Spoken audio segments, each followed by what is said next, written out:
सती की देह का त्याग करना पड़ा। उस जन्म जन्मांतर के बंधन और अमरत्व की यात्रा की ओर मैं बढ़ना चाहती हूँ। उसके लिए आप मुझे जन्म जन्मांतर के दुखों का सहज नाश करने वाली मर्यादा पुरुषोत्तम प्रभु श्री राम की कथा सुनाएं। उत्सुकता के साथ एकाग्रता और एकाग्रता के साथ गहन चिंतन की भावना अगर किसी को सीखनी है तो भगवान शिव और माता पार्वती के राम कथा संबंधी संवाद को ध्यान से श्रवण करना चाहिए। जैसा हम सुनते हैं वैसा ही मन का भाव और आचरण भी हो जाता है। माता पार्वती एकाग्रचित्त होकर उस कथा को ध्यान से सुनती हैं जिस कथा में उन्होंने देवी सती के रूप में भगवान शिव को श्री राम को प्रणाम करते हुए देखा और यह कहते हुए देखा कि जय सच्चिदानंद जग पावन, अस कही चलेऊ मनोज न सावन। भगवान शिव ने प्रणाम किया है और जय सच्चिदानंद जग पावन कहा है श्री राम को। जय यानी नमन किया, प्रणाम किया। सच्चिदानंद, सत्य चित्त आनंद तो केवल परमात्मा है और ये माता सती जानती हैं। माता सती ने विचार किया ये साधारण से दिखने वाले दो क्षत्रिय कुल के राजकुमार, इनमें से श्याम वर्ण श्री राम को जगत के ज्ञान गुरु, ध्यान गुरु और योगियों के भी ईश्वर योगीश्वर भगवान शिव ने प्रणाम किया और कहा सच्चिदानंद जग पावन। जगत को पावन करने वाले, पवित्र बनाने वाले हे सत्य चित्त आनंद घन स्वरूप परम पिता परमात्मा, मैं आपको प्रणाम करता हूँ। जबकि भगवान शिव को प्रणाम तो ब्रह्मा भी करते हैं, विष्णु भी करते हैं, समस्त देवी देवता भोलेनाथ को नमन करते हैं। उन्होंने साधारण दिखने वाले श्री राम को नमन किया। ये बात माता सती को कुछ खटकने लगी।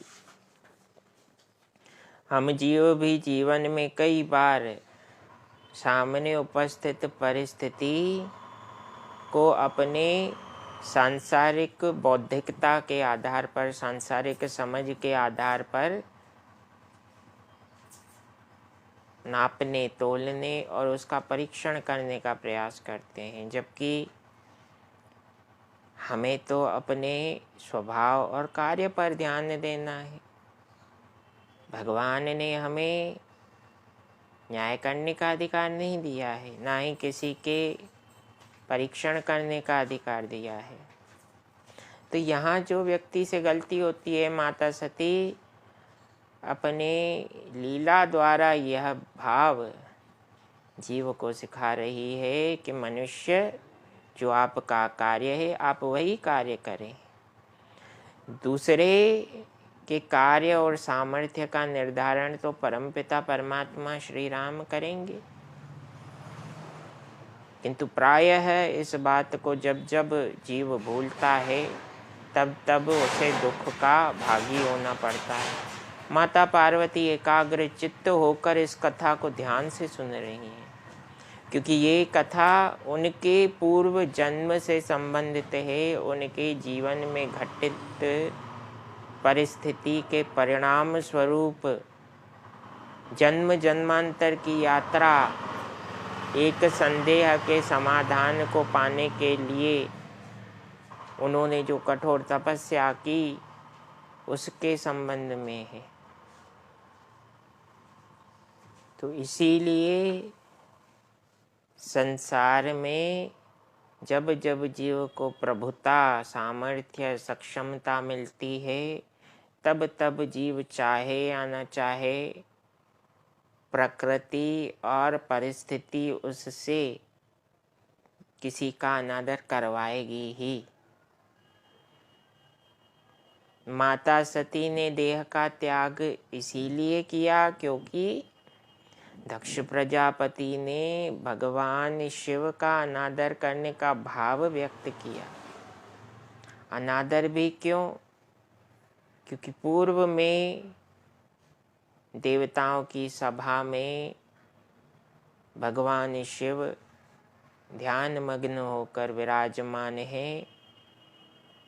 तो दक्ष प्रजापति को अपमान अनुभव हुआ जब सब खड़े होकर दक्ष का सम्मान करते हैं, किंतु भोलेनाथ खड़े नहीं होते। सम्मान पाने की जो भूख व्यक्ति के मन में है वो अभी से नहीं है, ये तो सृष्टि के आदि निर्माण के समय से ही चली आ रही है। इसी पद में कहा गया कि संसार में ऐसा कोई पैदा हुआ ही नहीं है और आगे भी ऐसा कोई पैदा नहीं होगा जिसे भगवान पद की प्रतिष्ठा, गरिमा, यशस्वी सामर्थ्य प्रदान करें और वो अहंकार के अधीन होकर अपना तथा दूसरों का अहित ना करे। ऐसा कभी भी संभव नहीं हो सकता। प्रभुता पाई जाहि मद नाही। सामर्थ्य के साथ साथ मद, अहंकार की भावना भी दृढ़ होती है।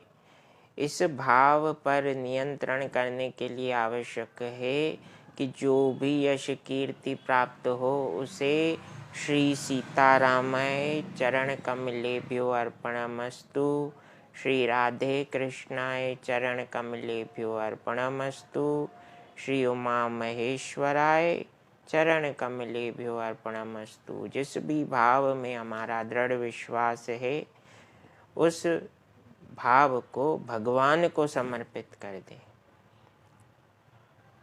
अहंकार, मद, मोह, ईर्ष्या, दंभ ये केवल भाव हैं।